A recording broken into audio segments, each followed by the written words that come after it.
Christiane Cagnin, vous présidez Reporters Solidaires, une association de solidarité ici à Lyon avec des journalistes en Afrique.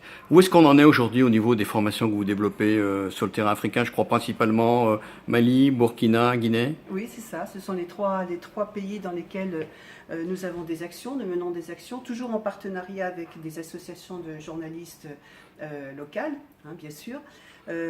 Donc nous poursuivons notre programme en Guinée. Nous sommes en Guinée depuis 2007 quand même, donc c'est le 3e programme, toujours avec une trentaine de journalistes qui sont de l'intérieur du pays. Ce programme est financé par une association lyonnaise qui s'appelle Res Publica. Au Mali, eh bien, on poursuit tant bien que mal, c'est un peu plus difficile, en faisant venir des journalistes et animateurs radio du nord du Mali au Burkina Faso, puisque nous, on ne peut plus aller dans la région de Tombouctou. Et puis, au Burkina Faso, donc nous continuons nos ateliers de formation pour les jeunes journalistes, mais surtout, nous avons ouvert donc cette année, en 2017, un institut des médias à l'université de Bobo Dioulasso, en coopération avec l'Institut de la communication de Lyon 2, l'ICOM. Et nous avons une première promotion de 17 étudiants, ce qui pour une première année est pas mal, qui ont suivi donc 4 mois de modules. Les intervenants étaient pour 50% français et pour 50% africains. Hein. Donc, et donc ils sont en train de rédiger leur mémoire, donc ils vont bientôt soutenir leur mémoire.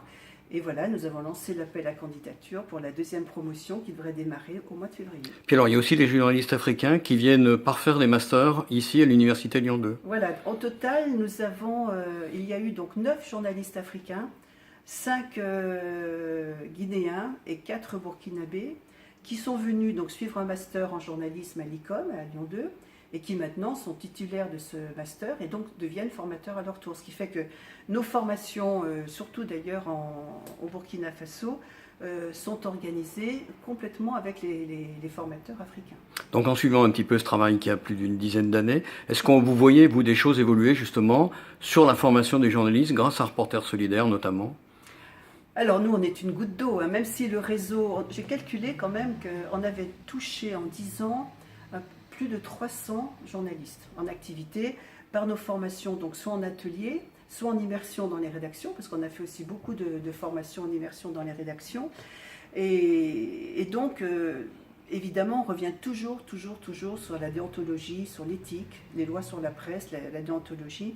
Et le message qu'on essaie de faire passer, c'est évidemment d'être le plus professionnel possible, mais par exemple de ne pas jeter de l'huile sur le feu lorsqu'il y a des manifestations, de ne pas prendre des partis, surtout sur le plan ethnique, parce qu'on sait qu'il y a souvent, notamment en Guinée, des conflits interethniques qui sont souvent entretenus par les politiques.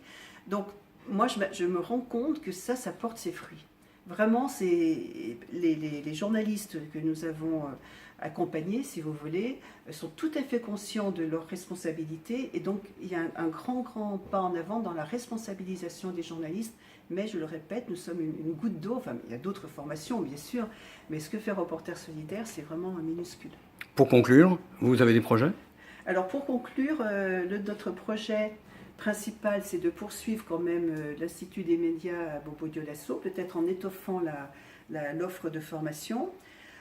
Ensuite, nous devrions normalement engager une coopération avec l'ISIC, c'est l'Institut supérieur d'information et de la communication de Conakry, qui voudrait mettre en place des masters en journalisme. Pour le moment, il n'existe pas, et qui voudrait donc faire appel à nous pour animer certains de ces modules.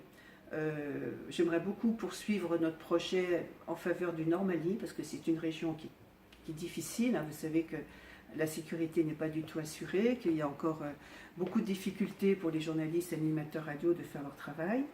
Et puis bien sûr la Guinée, à laquelle nous sommes attachés, puisque effectivement ça fait 10 ans que nous avons commencé ces projets en Guinée.